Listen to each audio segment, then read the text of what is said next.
Assalamualaikum warahmatullahi wabarakatuh. Salam sejahtera untuk kita semua.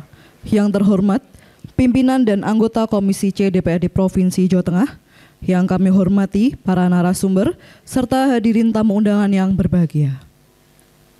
Acara seminar DPRD Provinsi Jawa Tengah menggagas raperda tentang perusahaan perseroan daerah Bank Perekonomian Rakyat 1 Jawa Tengah Perseroda dimulai.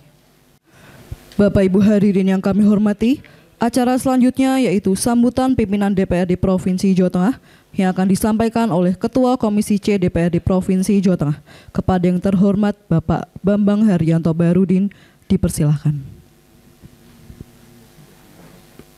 Bapak Ibu yang saya hormati, mohon izin perkenan kami akan membacakan sambutan dari pimpinan DPRD Jawa Tengah dalam acara seminar dengan tema menggagas raperda tentang perusahaan perseroan daerah Bank Perekonomian Rakyat 1 Jawa Tengah pada hari ini, Wonogiri, 13 November tahun 2025. Assalamualaikum warahmatullahi wabarakatuh. Selamat siang dan salam sejahtera bagi kita semua. Yang kami hormati pimpinan dan anggota Komisi C DPRD Provinsi Jawa Tengah, OPD beserta jajaran perangkat daerah, Kepala OJK Regional 3 Jawa Tengah dan DIY, para direktur dan komisaris PPR BKK se-Jawa Tengah, para narasumber, akademisi, serta rekan-rekan media dan hadirin yang kami banggakan.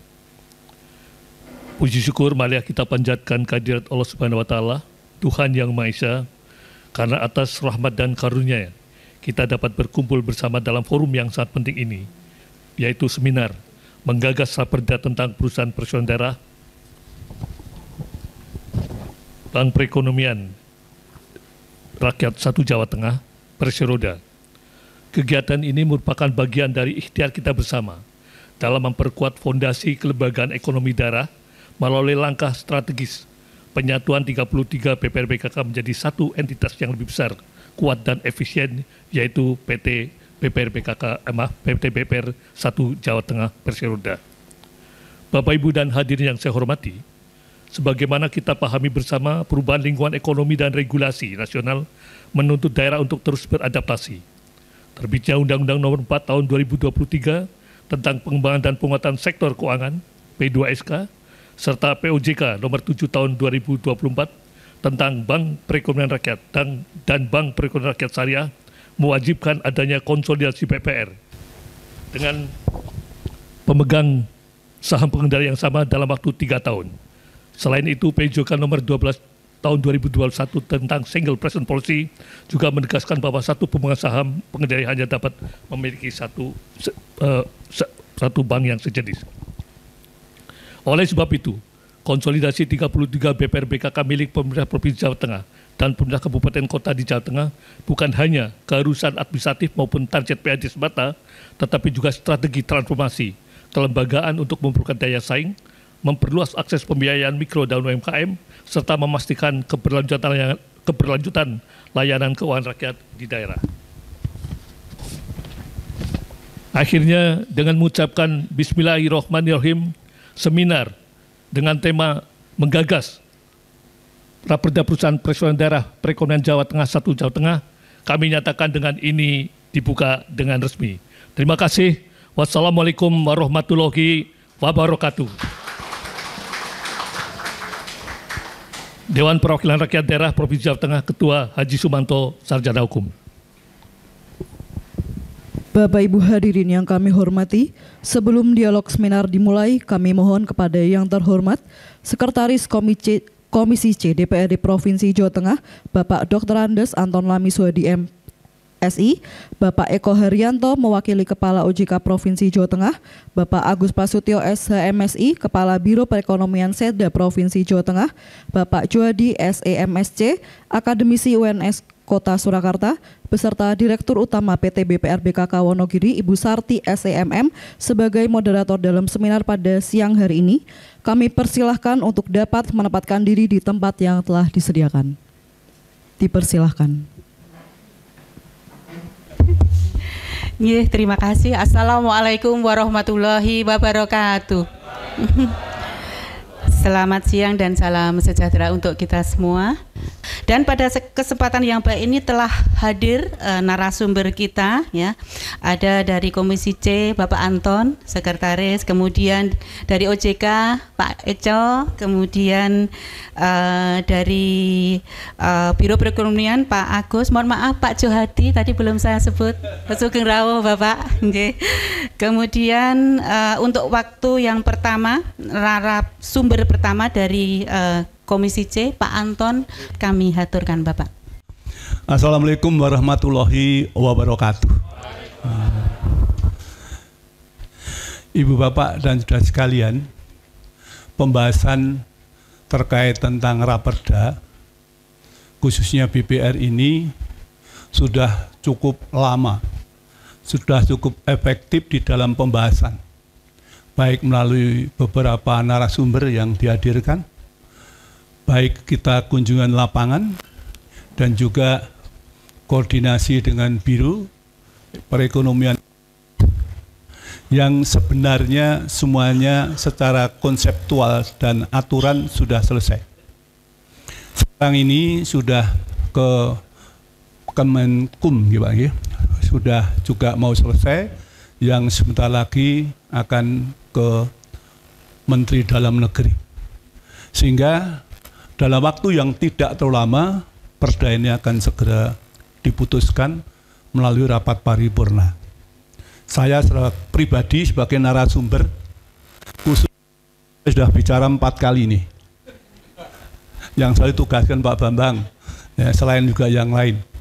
Belum mengikuti acara-acara lain dengan narasumber yang berbeda. Sehingga Raperda ini sudah dibahas yang luar biasa. Dari awal prosesnya sampai selesai pembahasan akhir di komisi yang sekarang sudah ada di Menkum yang sudah terkoordinasikan. Ya. Ibu Bapak dan saudara sekalian, para direksi yang rawuh hari ini, intinya adalah yang nanti mohon dari OJK dan perguruan tinggi yang bisa nyerot lebih banyak, karena sebenarnya dari Komisi C sudah clean. Beberapa catatan sudah masuk di dalam rancangan yang terkait tentang latar belakang, tujuan, dan sebagainya. Yang tadi sudah direkum oleh Pak Bambang selaku pimpinan Ketua Komisi C mewakili Ketua DPRD. Yang menjadi peran pokok utama adalah peleburan 33 ini tidak mudah. Menyatukan misi-misi masing-masing kabupaten kota, yang pengelolaan ada yang baik sekali, ada yang baik, yang kurang tidak saya sebut. Ya. Jadi yang baik sekali dan baik.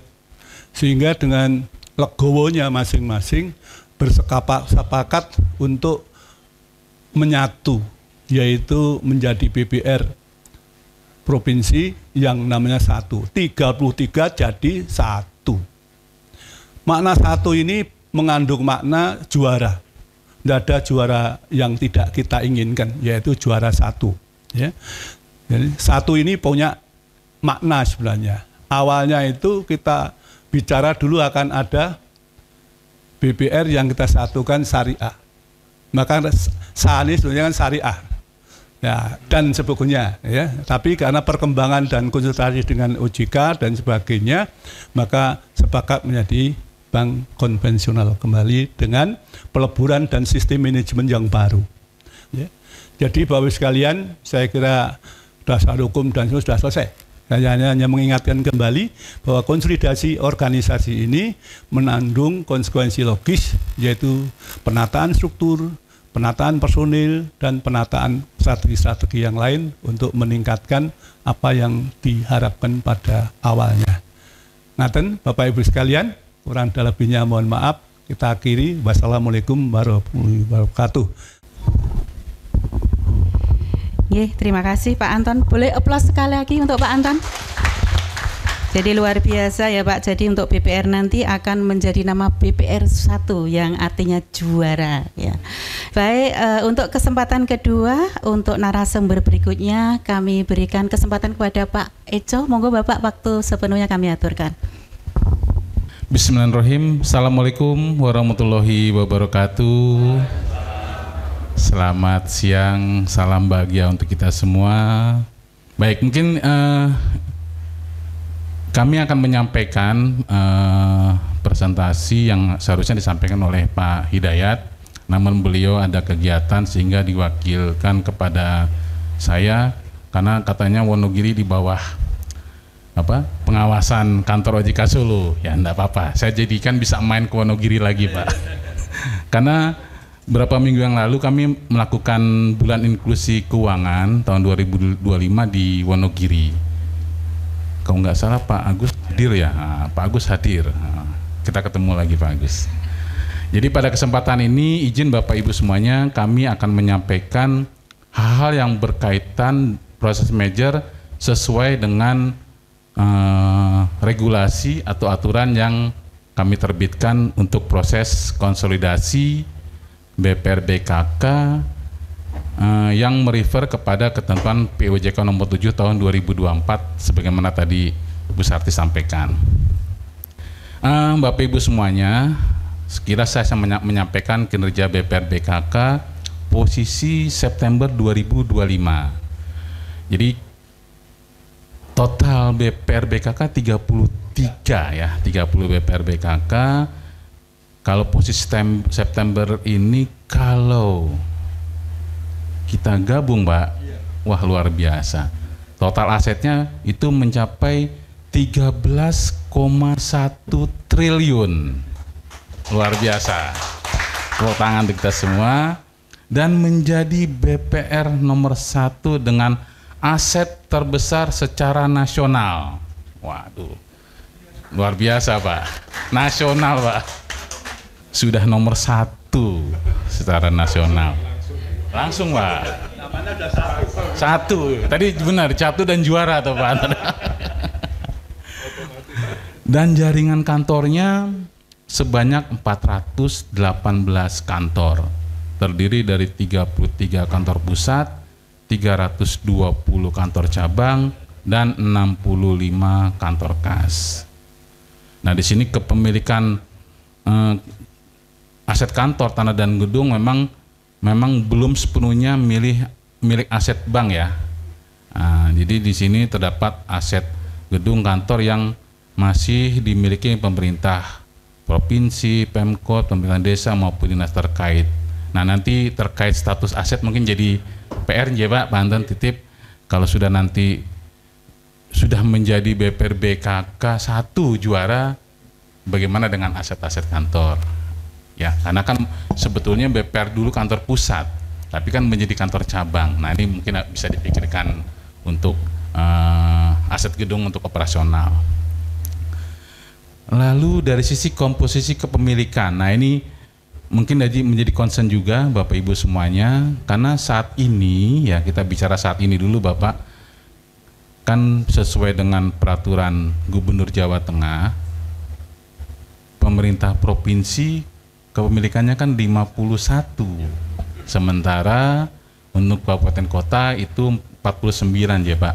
Nah di sini ada 12 BPR yang kepemilikan sahamnya itu di bawah 51%. Itu kalau seraturan boleh nggak Pak? Nah, ya, Bapak yang jawab loh ya, bukan nggak ya? Nah, jadi ini tugas kita, tugas provinsi menambah sesuai dengan peraturan gubernur. Diputuskan 5149, 51 otomatis kan PSP. Nah itu harus nanti setelah penggabungan harus sesuai dengan peraturan gubernur 5149. Di sini masih ada 12 yang kepemilikannya di bawah 51%. Lalu, nah nih kami sampaikan peluang pasca konsolidasi. Tadi sudah disampaikan Pak Anton sekilas terkait BPR juara BPR 1 ya Pak ya, atau juara. Jadi di sini Pak, kalau kita nantinya sudah menggabung, itu yang pertama perluasan wilayah kegiatan operasional, itu semakin luas, bisa dalam satu provinsi pengawasannya lebih mudah karena pengawasan di kantor pusat, nanti kantor cabang-cabangnya nanti tinggal mungkin ada SKA ya yang bisa mengawasi. Dari sisi efektivitas, efisiensi pengelolaan BPR juga lebih mudah karena terpusat Pak ya, sentralisasi, tidak saat ini tersebar. Ya, kalau tersebar kan masing-masing punya permasalahan yang berbeda antara BKK satu, BPK yang lain. Tapi kalau sudah satu ya permasalahannya BPR, BKK satu atau juara, itu aja. Lalu penguatan branding ya. Kalau sudah nomor 1 nasional, pasti brandingnya naik Pak. Udah pasti itu, pasti naik. BPR, BKK juara, 1, asetnya sekian. Begitu kita buka laporan publikasi, wah ini pasti yang udah pasti dinyatakan tingkat image atau kepercayaan masyarakat akan semakin tinggi. Juga perbaikan kinerja keuangan yang tadi, yang BPR, BKK-nya satunya mungkin batu-batu, rugi, tapi dengan digabung salah satunya ada yang labanya besar, itu akan saling menutupi dan menjadi satu kesatuan, menjadi satu nama. Tidak terpecah-pecah untuk BPR-BPR yang lain. Kemudian sinergi dan kerjasama, karena saat bisa langsung cepat. Percepatan proses perizinan lebih mudah karena menjadi satu nama, dan pemenuhan struktur organisasi. Tidak ada lagi yang kosong-kosong. Tinggal nanti pemetaannya nih Pak Agus, Pak Anton, bagaimana yang dulunya direksi-direksi mana yang kira-kira akan memimpin satu kantor pusat, sementara yang lain kan jadi kantor cabang ya. Nanti tinggal prosesnya tinggal diajukan saja untuk proses seperti itu. Nah, cuma tadi kan kita bicaranya peluang, sekarang kita bicara challenging-nya atau tantangannya ya. Jadi ini cuma catatan kami ya, adanya resistensi dari sebagian kepala daerah terhadap konsolidasi BPR, mengingat BPR merupakan salah satu andalan sumber pendapatan daerah, terutama BPR BKK yang tergolong besar ya. Nah, ini upayanya kita bersama-sama melakukan komunikasi aktif kepala daerah dan menyampaikan benefit major yang berdampak ke daerah melalui FGD. Tadi Pak Anton sudah sampaikan, kalau digabung nanti mudah-mudahan semakin besar ya pendapatannya ya. Saya yakin Pak, pendapatannya akan lebih meningkat karena pemantauannya lebih mudah.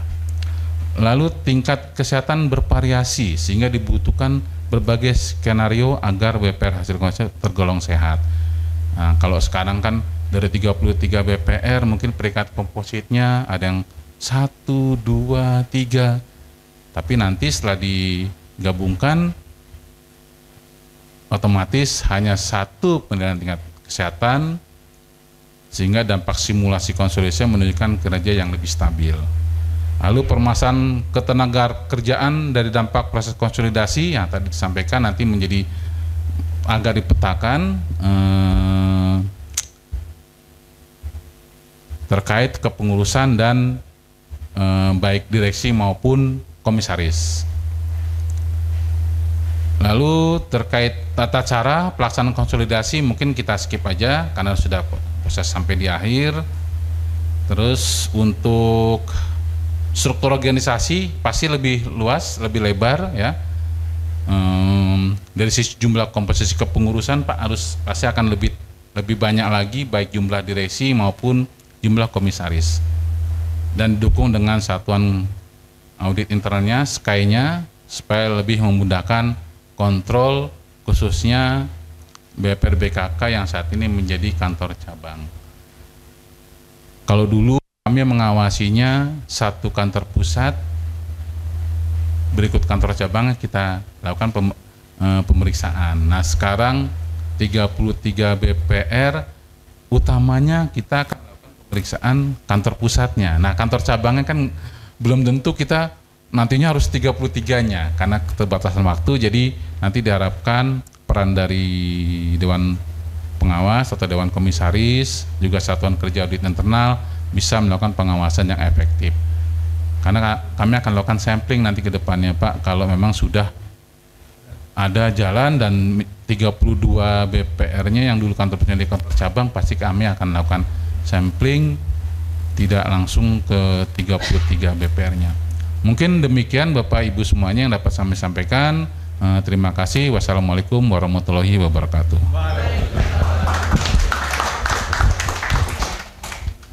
Baik, terima kasih Pak Ejo. Jadi menyenangkan sekali ya penyampaian narasumber pada siang hari ini, karena semuanya menyampaikan bahwa kita ini juara 1 begitu. Jadi semangat konsolidasi semakin tinggi ini Pak Agus. Baik, untuk selanjutnya narasumber ketiga kami aturkan waktunya untuk Bapak Kepala Biro Perekonomian Pak Agus Mas, monggo Bapak. Ya, terima kasih Ibu Moderator Bu Sarti. Assalamualaikum warahmatullahi wabarakatuh. Ya, selamat siang, salam sejahtera untuk kita semua. Yang terhormat Pak Bambang Arianto, Ketua Komisi C, Pak Anton Lami, Sekretaris, dan Bapak Ibu anggota Komisi C. Kemudian yang kami hormati Pak Ejo. Mohon maaf Pak Ejo tidak ngabari untuk kebersamaan hari ini. Kemudian Pak Jawadi dari UNS dan Bapak Ibu sekalian jajaran direksi yang berkesempatan hadir pada siang hari ini. Sebetulnya yang disampaikan Pak Anton Lami dan Pak Ejo sudah kelar, tinggal ditutup dengan wassalamualaikum warahmatullahi wabarakatuh. Jadi Bapak Ibu sekalian, kami hanya mencoba mereview tadi dasar-dasar sudah disampaikan oleh Pak Anton, Pak Ejo terkait dengan Undang-Undang Nomor 4, kemudian POJK Nomor 7, ya, bahwa PSP wajib yang single policy tadi harus 1, dan sudah disampaikan pasal-pasalnya oleh beliau. Setelah kita menerima POJK 7 2024, di mana POJK itu juga mengamanatkan 4 bulan setelah diterima, maka kita wajib segera menyusun timeline waktu konsolidasi, karena ini sudah bersifat regulasi, sehingga mau tidak mau harus segera kita laksanakan dan timernya langsung berjalan. Dan kami juga telah menyerahkan timeline untuk pelaksanaan konsolidasi kepada OJK, sudah kami lakukan itu, dan itu kamu langsung bergerak cepat paralel melakukan sosialisasi kepada seluruh kabupaten kota, bupati wali kota pada waktu itu.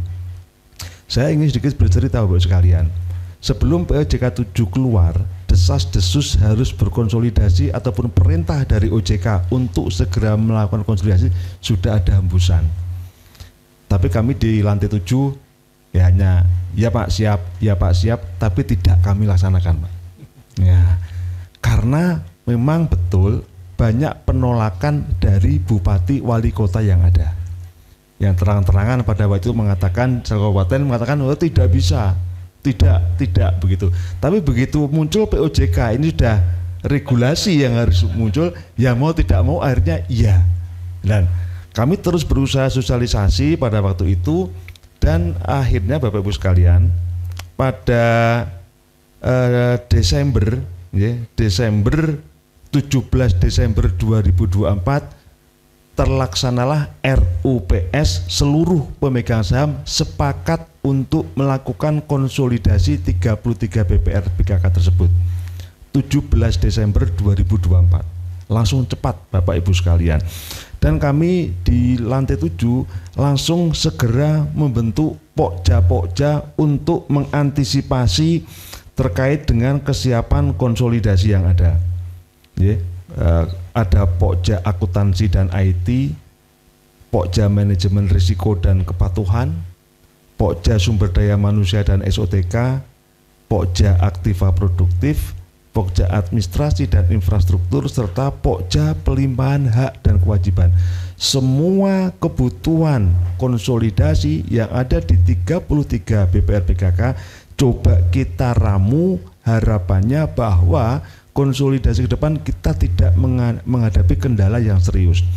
Bapak Ibu, betapa susahnya kami harus menyatukan IT yang ada di 33 BPR PKK. Ada banyak vendor yang masuk di situ. Kepentingan kami mengapa harus satu? Biar pada saat ada due diligence, ada saat pengambilan keputusan, kita sudah satu sumber data. Karena memang beda-beda Bapak sekalian, antara vendor USI Bandung, vendor MSO Surakarta, vendor yang lain, kadang-kadang cara menghitungnya beda. Apalagi terkait dengan CKPN. Nah, CKPN ini yang menjadi masalah serius Bapak Ibu sekalian, karena pemecahannya di masing-masing BPR beda-beda Pak.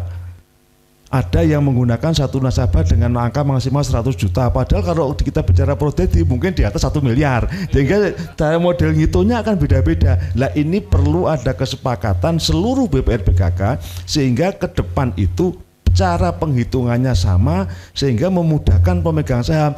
Kalau kita harus setor nambah modal berapa, ya angkanya bisa dipertanggungjawabkan.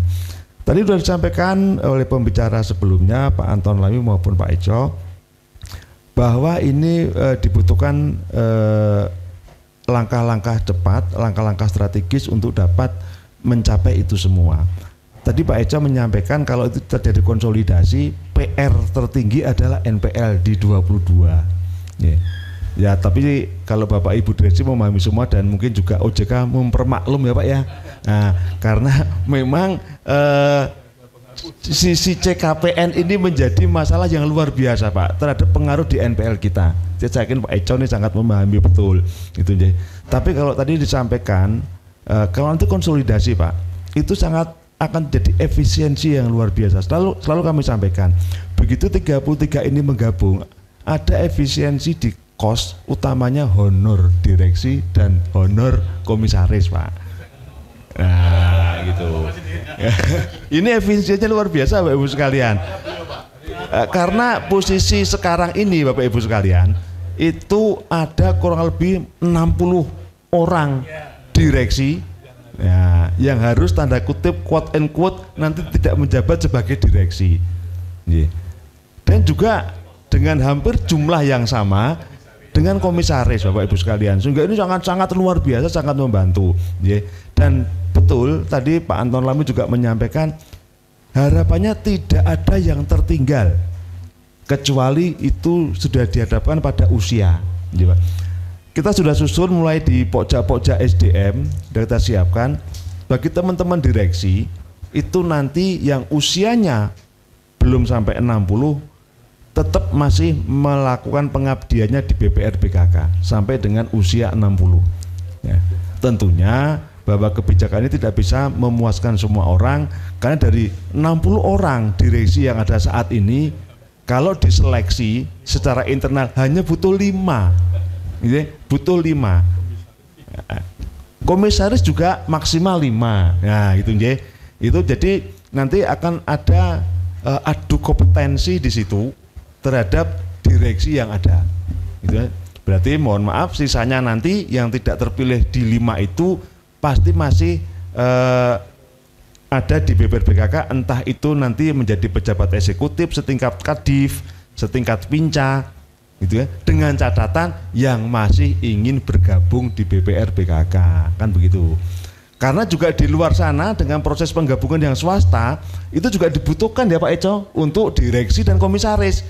Nah, siapa tahu ada beberapa teman, wah saya tak mendaftar di BPR swasta sebagai direktur direksi, ya silahkan. Semua kita buka peluangnya kan begitu kan, ini kan nasib masing-masing orang nih gitu. Wah saya masih muda nih, saya ingin menjadi direksi di BPR swasta, yang dimana BPR swasta juga melakukan konsolidasi yang itu waktunya sesuai regulasi 2026 harus sudah selesai. Nah, ini Bapak Ibu sekalian, dan kami sampaikan Pak Eco, hitungan kami pada saat 33 ini berkonsolidasi, provinsi secara hitungan PSP sudah masuk Pak di posisi 51,26%. Nah, jadi umpamanya guyonnya Pak Eco, kalau untuk yang 33 ini kamu belum bisa memenuhi, yang 12 itu belum bisa memenuhi, begitu konsolidasi itu sudah PR menjadi 51,26. Paling tidak dari jajaran Pemda itu tidak nambah duit, nyuntik lagi Pak. Jadi ini sudah bisa selesai secara alami ya, selesai secara alami gitu. Nah, terkait dengan kekosongan direksi ataupun komisaris yang saat ini ada, ini tetap kami upayakan Pak Eco untuk segera dapat dilakukan pengisian. Nah, mungkin kami juga mohon nanti Pak, karena MR3 ini kan tidak menjadi kewajiban di BPR, sehingga mohon izin dari Bapak Ibu Komisi C tidak lagi memasukkan MR3 sebagai syarat untuk menjadi direksi komisaris. gitu. Karena yang kita mengalami ini itu lama Pak, begitu kita mau menjaring direksi komisaris, semuanya mentok di MR3 Pak. Karena memang regulasinya untuk BPR tidak mensyaratkan MR. MR ini hanya berlaku untuk bank umum. Begitu Pak. Tapi lucunya kan kebalikan ini Pak. Bank umum tidak mensyaratkan sertifikasi komisaris. Gitu Pak ya. Tapi mewajibkan MR. Tapi yang di BPR itu mewajibkan harus ada sertifikasi komisaris. Nah ini mohon izin perkenan Bapak Ibu Komisi C, mungkin kita taati regulasi yang ada. Kalau memang tidak dipersyaratkan, tidak dimasukkan sebagai persyaratan utama untuk menduduki jabatan komisaris ataupun direksi. Tapi mungkin secara internal akan kita bangun SOP, kita bawa teman-teman sekalian untuk tetap bisa mengikuti sertifikasi manajemen risiko. Itu Bapak. Progres sudah sangat positif Bapak. Jadi sudah ada beberapa progres seperti pojok akuntansi ini untuk integrasi laporan keuangan dan bisnis requirement dokumen sudah selesai 100%. Kemudian progres yang lain untuk penyeragaman COA, CBS itu sudah 20%. Kemudian standarisasi topologi jaringan IT sudah selesai 35%. Kemudian manajemen risiko kepatuhan juga demikian, hanya meninggalkan sisa satu aja, standarisasi seluruh SOP sudah bergerak 20%. Bagaimana kita mencoba membangun semuanya menjadi satu Pak. Dari sisi operasional semuanya akan kita coba bangun menjadi satu, sehingga harapannya pada saat terjadi konsolidasi tidak membutuhkan waktu yang lama untuk bisa tancap gas dan tetap menjadi juara. Kan gitu Pak. Itu kan amin. Bapak Ibu sekalian, yang kami hormati, progres tadi disampaikan Pak Anton sudah ke Kumham, dan insya Allah tidak lama lagi nanti kita akan ada fasilitasi Kemendagri. Bismillahnya semoga di Desember atau paling telatnya Januari kita sudah bisa melaksanakan perda tersebut.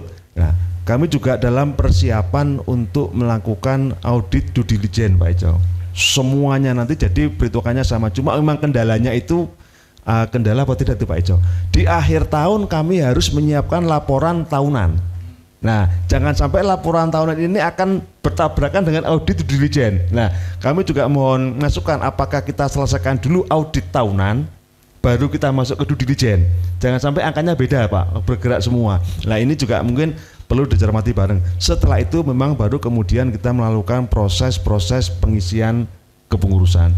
Dan insya Allah tentunya lantai 7 bersama-sama dengan Komisi C akan mengawal ini sampai dengan tuntas dan semua berakhir dengan happy Pak. Nah, happy ending. Kemudian juga kedepannya apa yang kita isyaratkan bahwa ini BPR 1 benar-benar menjadi satu beneran dan selalu menjadi juara. Demikian Pak yang dapat kami sampaikan pada kesempatan ini. Kurang lebihnya mohon maaf. Billahi taufik wal hidayah. Wassalamualaikum warahmatullahi wabarakatuh.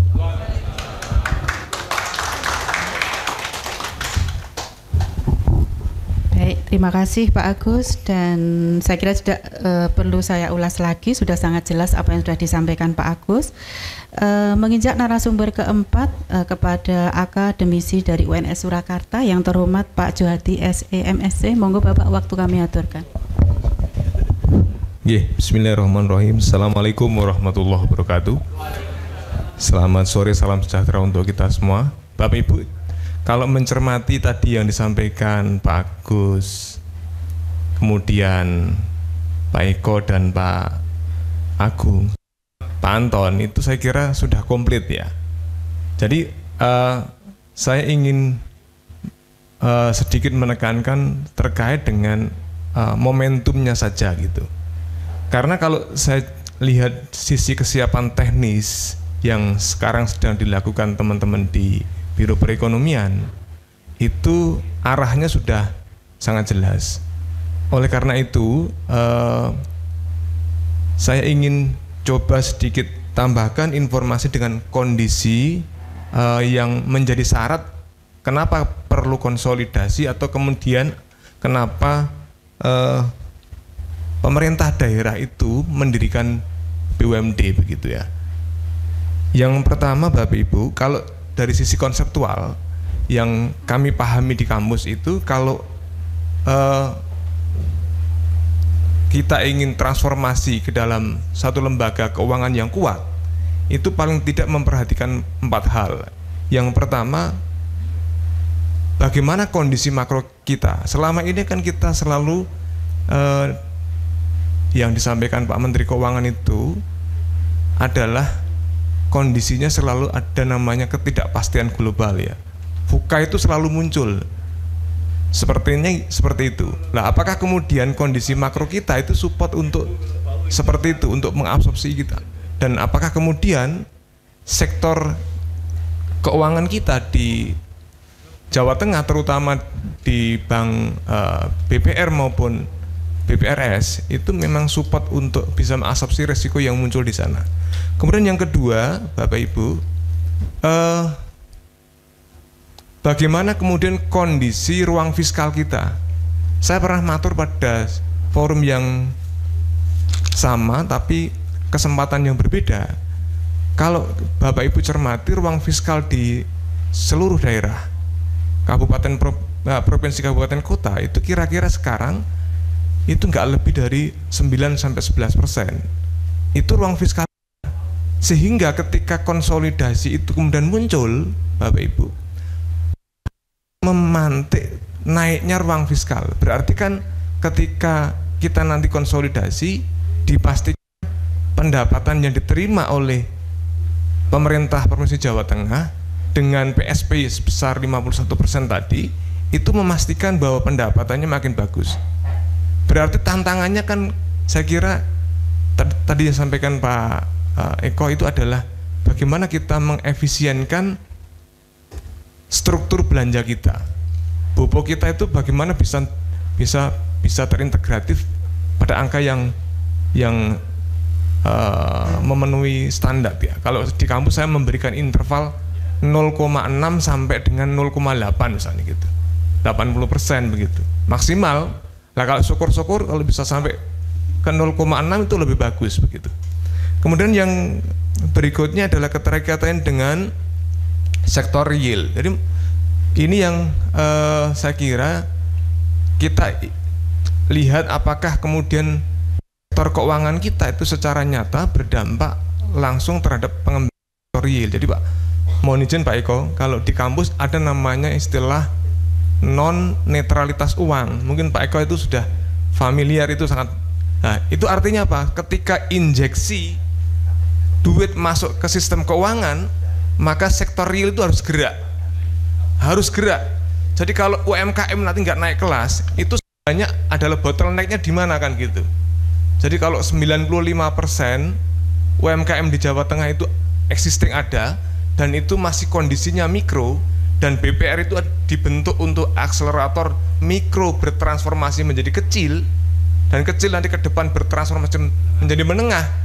Kalau kemudian dalam rentang di roadmap itu 5, 10, 15 tahun tidak bergerak, berarti ini ada yang keliru dalam proses kita mentransformasi peran sektor moneter ke sektor real. Jadi itu yang saya kira perlu jadi perhatian kita. Jadi kampus itu kadang-kadang hanya memberikan normatif, Pak Eko, supaya kita punya pegangan bahwa yang langkah secara teknis itu memang menyentuh kepentingan masyarakat. Itu yang ketiga. Kemudian yang terakhir adalah bicara mengenai apakah fenomena saya sebut di di materi itu adalah fenomena bank pelacit itu masih ada.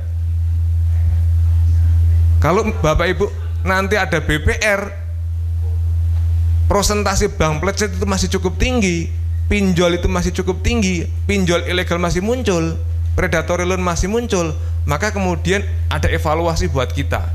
Apakah dana pinjaman yang kita berikan kepada sektor real itu terlalu rumit? Kecepatan layanan kita itu belum sefleksibel yang diharapkan oleh sektor real. Jadi yang terkait dengan bank pelacit dan sebagainya itu kira-kira bisa nggak kemudian secara nyata itu bisa direduksi begitu Bapak Ibu.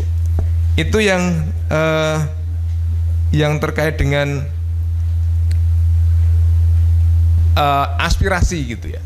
Nah, Bapak Ibu, saya perlu sampaikan bahwa Jawa Tengah ini catatan kita dari sisi akademisi, kalau lembaga keuangan itu inklusi keuangannya cukup tinggi, tetapi literasi keuangannya masih cukup rendah, gapnya masih cukup besar, maka kemungkinan resiko tadi yang NPL itu masih tinggi itu terjadi. Jadi ini yang tadi disampaikan Pak Eko, ada sekitar 22% gitu Pak. Padahal rentang interval kita itu aman 2,5 sampai 5 misalnya, itu masih aman. Berarti kita punya resiko itu kira-kira hampir 4 kali lipat yang muncul di pasca konsolidasi itu. Nah, bagaimana kemudian itu bisa kita selesaikan begitu? Jadi itu kemudian yang terakhir saya ingin sampaikan bahwa Bapak Ibu, saya yakin ketika konsolidasi nanti itu diselesaikan, persoalan mendasar yang muncul itu pasti persoalan SDM. Dan dari sisi yang kita amati itu kira-kira memungkinkan nggak kalau mengacu pada POJK 7 nomor 2024 itu mengenai BPR-BPRS itu pembagian operasional SDM-nya, karena ada sekitar 4 ribuan ya Pak, 4 ribuan SDM yang harus tetap kita akomodir. Itu ada yang di kantor pusat, memungkinkan nggak kita menduplikit misalnya seperti BRI, ada kantor wilayah, kemudian ada kantor cabang, kemudian ada kantor yang namanya kemarin itu SKK, dan yang terakhir adalah kantor kas, yang intinya adalah 4.400 tadi itu terkonfirmasi masuk ke sistem ini. Ada angka-angkanya Bapak Ibu yang kami sedang hitung gitu, untuk kemudian supaya 4.400 itu bisa terakomodir. Itu barangkali karena tadi secara keseluruhan sisi teknis yang sudah sampaikan, saya ingin menegaskan bahwa ketika jadi satu tadi, kemampuan bersaingnya sudah cukup besar. Karena biasanya di kampus itu disebut dengan indeks konsentrasi kemampuan bersaing, yang disebut dengan indeks Hirschman-Herfindahl. Itu yang menggambarkan ketika asetnya makin besar, kemampuan lendingnya makin kuat, maka harusnya harga yang terbentuk di BPR itu makin rendah. Jadi BPR setelah konsolidasi Bapak Ibu, struktur bunganya harus makin kompetitif di market dan layanannya harus makin besar bagi masyarakat. Itu mungkin sedikit tambahan dari kami akademisi, karena kalau mengulik lagi yang disampaikan Pak Eko, Pak Anton, dan Pak Agus yang komplit tadi, itu tidak melengkapi di aspek yang ini. Saya kira itu Bapak Ibu, matur nuwun. Assalamualaikum warahmatullahi wabarakatuh. Ya. Terima kasih Pak Johadi atas penyampaian materi yang sudah cukup padat nggih. Jadi 4 narasumber semua sudah menyampaikan materi. Selanjutnya kami buka untuk sesi tanya jawab. Monggo dari Bapak Ibu yang ingin menyampaikan pertanyaan kepada siapa, mohon tunjuk tangan.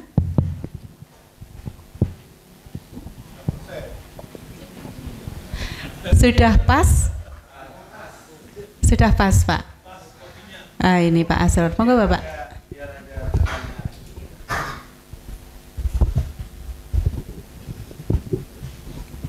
Ya, terima kasih. Tadi pemaparan yang luar biasa semua dari seluruh pemateri. Saya ingin bertanya aja Pak, yang tadi Pak Agus tadi sudah menyampaikan bahwa insya Allah konsolidasi ini sudah selesai 2026 ya Pak Agus ya, Maret 2026. Cuman saya melihat kan konsolidasi ini sudah hal yang sudah biasa sebenarnya dari Provinsi Jawa Tengah, karena sudah pernah melaksanakan juga konsolidasi. Nah, harapan kita sih bisa lebih cepat. Kalau tidak salah bulan berapa itu sudah dipaparkan juga perihal Pokja-Pokja, tetapi ada beberapa yang saya lihat belum ada peningkatan persentase tadi, yang beberapa pokja itu masih tadi coba ditampilkan tadi itu. Oh, masih persennya ada yang 25%, ada yang 35%, walaupun memang saya lihat targetnya itu sudah selesai di tahun 2026. Nah, harapan saya mungkin kalau memang ini bisa lebih dipercepat, kenapa tidak? Karena ini bukan hal baru buat pemerintah Provinsi Jawa Tengah. Apalagi kita sudah sepakat kemarin bahwa kita membicarakan ini adalah konsolidasi dulu. Jadi belum adalah target bagaimana BPRS ini, pikiran kami kemarin bahwa BPRS ini Bank Perekonomian Rakyat Syariah, ternyata diganti S-nya jadi satu. Jadi S-nya bukan jadi syariah lagi, tetapi menjadi satu. Berarti yang kita pikirkan sekarang adalah bagaimana mengkonsolidasikan dulu. Nah, kita berharap karena ini semua sudah clear selesai, harapan kita bisa dipercepat lagi karena bukan hal yang baru lagi.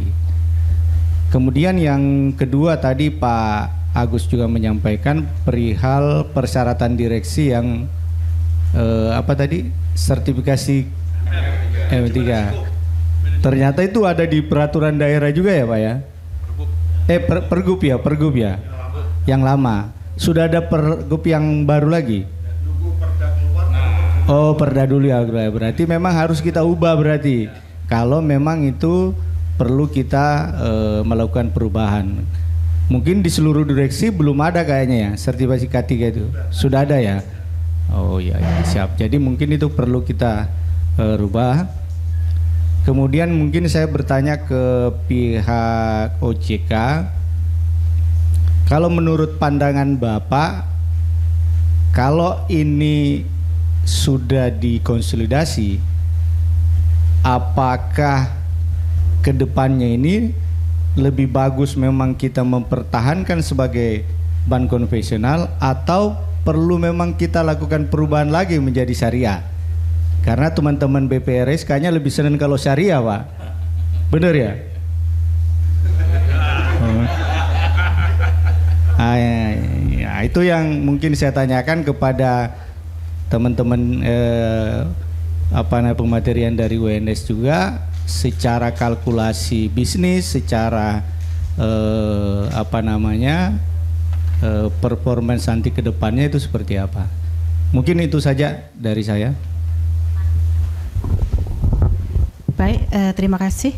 Pertanyaan ditujukan kepada Pak Eco ya Bapak. Pak Agus dulu, Bapak. Terima kasih Pak Asror. Betul Pak, kami mencoba berhati-hati Pak dalam penyusunan ini. Kita punya best practice, kita punya yang 29 dan 27 tertinggal 2 pada waktu itu. Tapi itu agak berbeda kasus Pak. Kalau yang sebelumnya itu PD BKK, dia non bank. Nah, kemudian ditarik perbankan. Yang 27 itu kalau menurut sejarahnya adalah sisa-sisa cinta yang dulu Pak. Jadi pada waktu dulu itu di asesmen oleh BI, ini adalah sisa-sisa yang tidak bisa terangkut menjadi BPR, sehingga cabangnya tidak sebanyak yang ini Pak. Nah, kita agak berhati-hati karena ini menyangkut SDM dan juga cabang yang ada di 33. Kami tidak ingin gegabah Pak di situ. Kami mencoba semuanya nanti bisa happy di situ dan langsung bisa tancap gas. Nah, kemudian yang menarik malah yang tadi disampaikan Pak Juhadi, kalau kita bisa dan diizinkan mengadop seperti yang di BRI gitu, jadi nanti agak sedikit lebar Pak. Jadi ini di kantor pusat nanti ada kanwil. Kanwil ini kalau boleh saya terjemahkan, ini kayak itu Pak, ex-presiden lah kita ambil seperti itu. Nah, jadi ini kanwil wilayah Pekalongan, kanwil wilayah Banyumas dan itu. Nah, setelah itu baru di bawah kanwilnya muncul pinca kan begitu. Nah, kemudian yang di bawahnya baru kantor kas atau apa sebut SKK tadi. Nah, kemudian di struktur yang di pusat itu akan memunculkan divisi-divisi juga Pak. divisi kabit-kabit itu agak memberikan sedikit ruang untuk teman-teman berkarir di situ karena ini sangat besar. Bahkan dimungkinkan juga nanti akan berdiri divisi tersendiri terkait litbang, Pak. Karena kita perlu nanti betul-betul melakukan penelitian pengembangan terhadap produk-produk yang memang bisa tepat untuk diberikan kepada masyarakat. Nah, itu Pak. Kemudian yang MR memang kalau di Perda sudah tidak muncul, karena yang kemarin tuh muncul di Perda, Pak. Ya, Perda 5 2018 itu sudah muncul di Perda sehingga kita tidak bisa bergerak apa-apa, Pak. Gitu. Tapi kalau yang di Perda ini tidak muncul, alhamdulillah, Pak. Dan kalau bisa jangan muncul, Pak. Yang di Perda ini ya kayaknya tidak muncul, Pak J, tidak muncul sehingga akan bisa bergerak dengan cepat.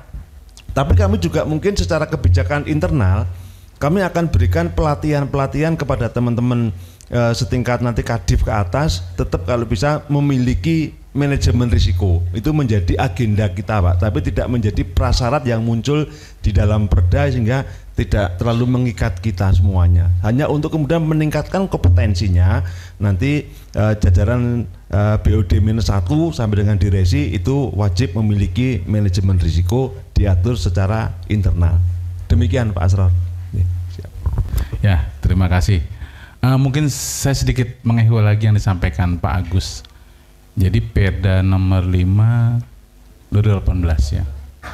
Kalau nggak salah itu pasal 43 huruf N ya.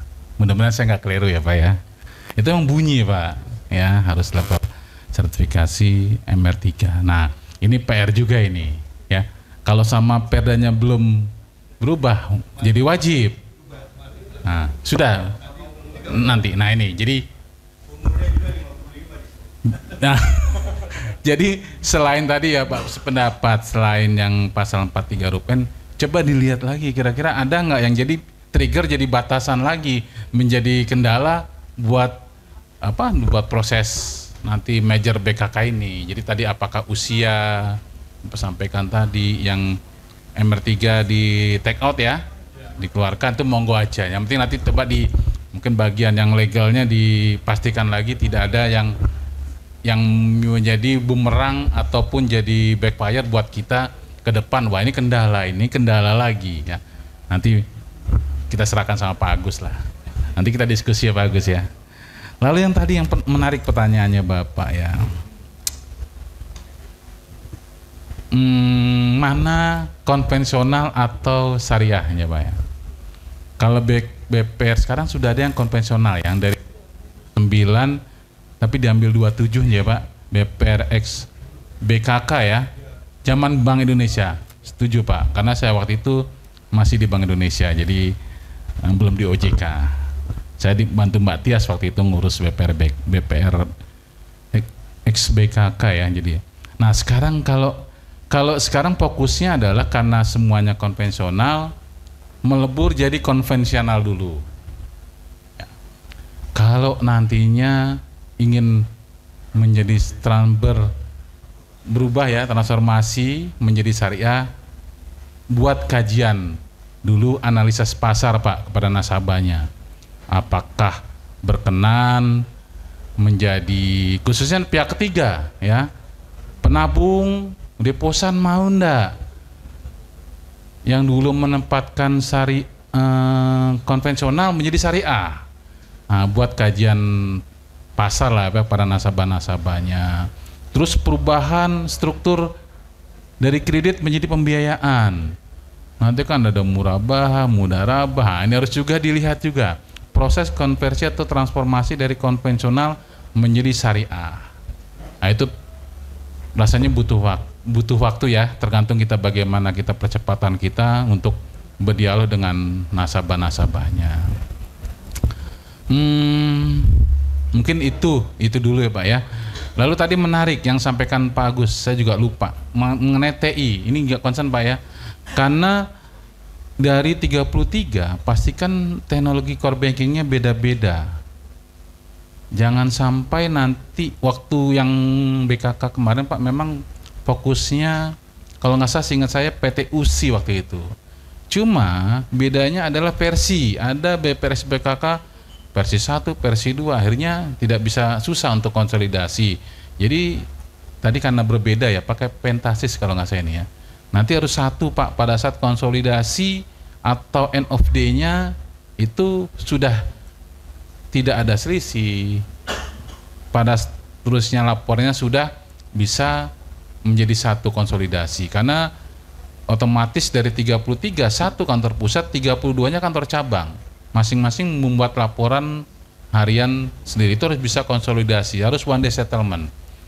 Karena kalau tidak one day settlement itu prosesnya akan masih proses panjang lagi pada saat kita menyetujui dari sisi core bankingnya.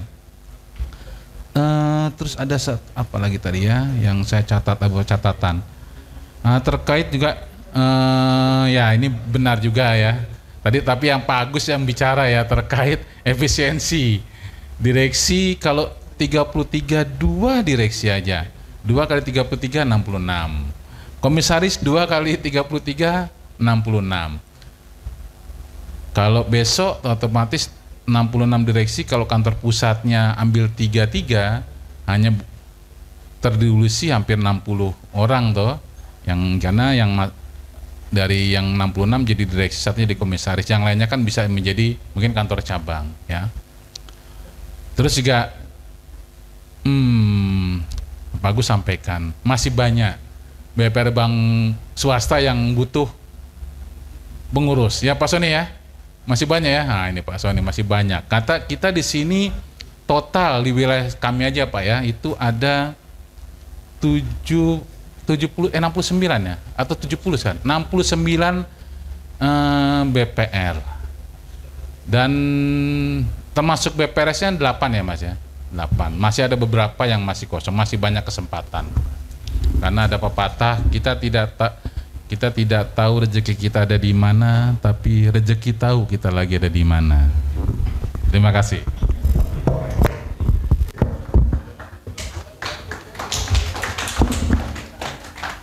Sudah cukup nggih?